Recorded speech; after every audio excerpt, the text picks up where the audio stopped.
Topic मेरा ये मैं डिस्कस करना चाह रहा हूँ या बताना चाह रहा हूँ कि जो मैंने अभी तक सीखा है उसके अकॉर्डिंग मेरे को ये समझ में आया है कि जैसे अभी ये आपने नाम सुना होगा सैम अल्टमैन करके बंदा है 7 ट्रिलियन रेज कर रहा है। मतलब वो जो यूएस का स्टार्टअप इकोसिस्टम है वो इतना आगे क्यों है, इंडिया का इतना पीछे क्यों है?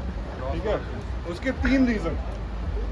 ठीक है, वो 3 रीज़न मैं आपको आज मतलब मेरी स्टैंड अप सॉर्ट ऑफ सो वैसे तो ये तो सबसे पहला रीज़न क्या है ना, हम ना गलत चीज़ ट्रैक कर रहे हैं। As a country we are tracking like GDP वगैरह। सबसे पहला रीज़न क्या है, वहाँ पे डिवोर्स रेट बहुत अच्छी है। ये बहुत इंपॉर्टेंट है। हमने वो मधुकर ने बोला ना, नोट कर लो, एक्सपेरिमेंट फेल।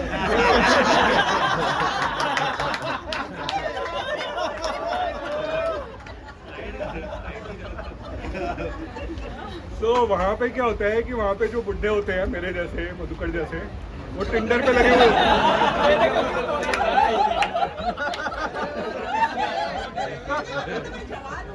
अरे यार ये बहुत मतलब हमारे जैसे जवान होते हैं, मधुकर और मेरे जैसे, वो टिंडर पे लगे होते हैं, स्वाइप लेफ्ट स्वाइप राइट।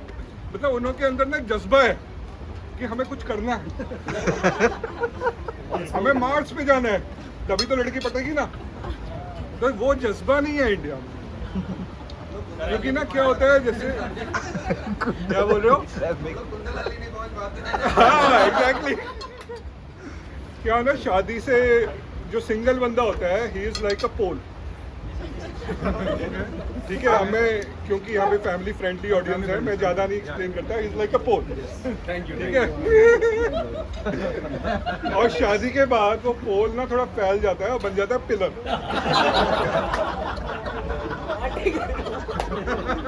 भाई जल्दी एक्सप्लेन करोगे।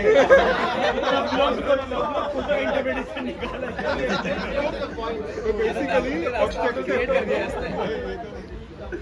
तो जो ऑब्जेक्टिव फंक्शन है वो चेंज हो जाता है। तो पोल का ऑब्जेक्टिव फंक्शन और पिलर का जो ऑब्जेक्टिव फंक्शन है जिंदगी में वो डिफरेंट है। पोल का ऑब्जेक्टिव फंक्शन क्या है कि कर दूंगा,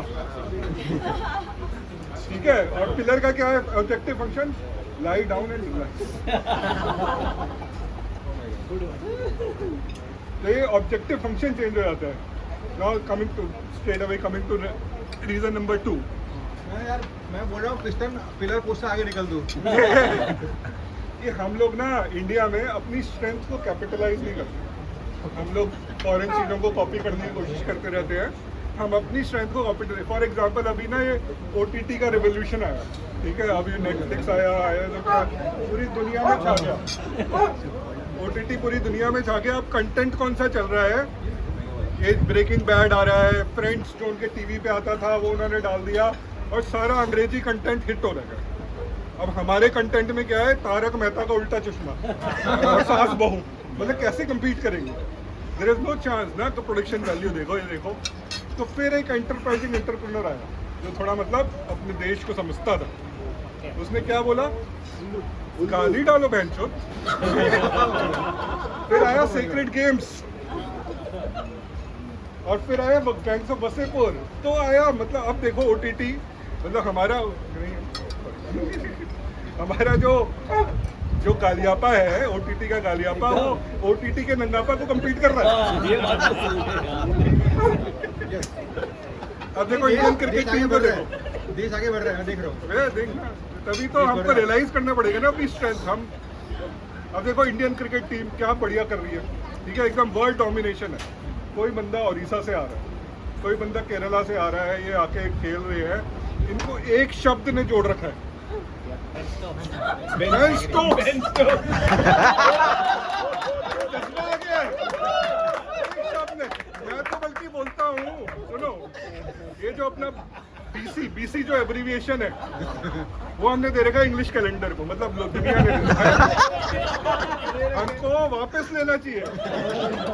जैसे WWF पहले जाता था वो रेसलिंग वालों को, राइट, फिर वाइल्ड लाइफ वालों ने कुछ इंटरनेशनल कोर्ट कचहरी करी और ले लिया अपने पास कि world wild life federation WWF। हमें BC के लिए करना चाहिए। मैं प्रूव कर सकता हूँ। मैं आपको प्रूफ देता हूँ, IIT का हूँ। प्रूफ देता हूँ मैं। देखो, there is Joseph the father of Jesus, वो अपना भेड़ चरा रहा है, minding his own business. Jesus Mary comes, Jesus I am pregnant. अब जीसस क्या बोले?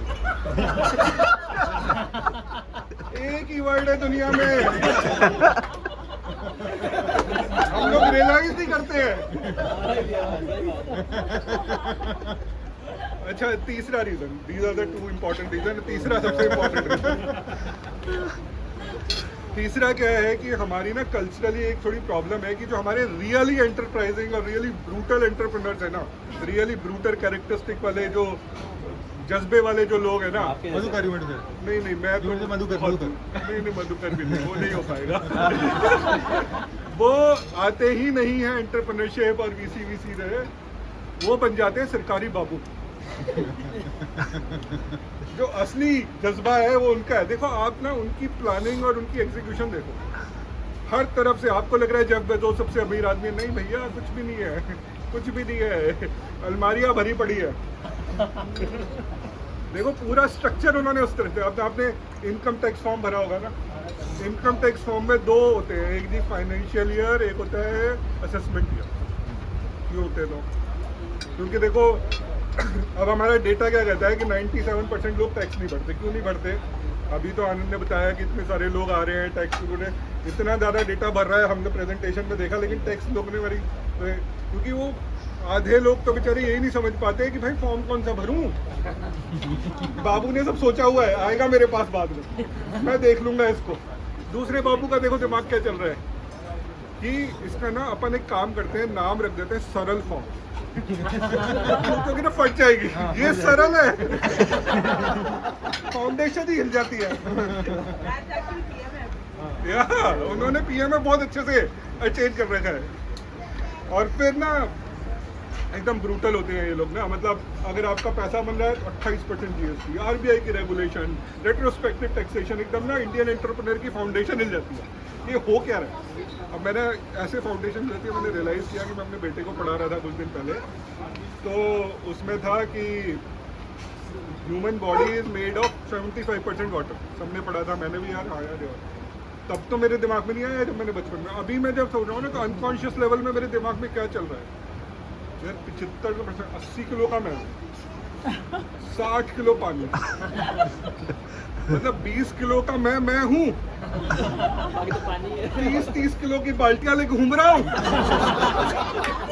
तो क्या भाई 20 किलो का आदमी क्या उखाड़ लेगा दुनिया में? तो बट आप ये साइकी को अपने ऊपर हावी नहीं होने देना है, अपन को तगड़े से जाना है। Thank you very much.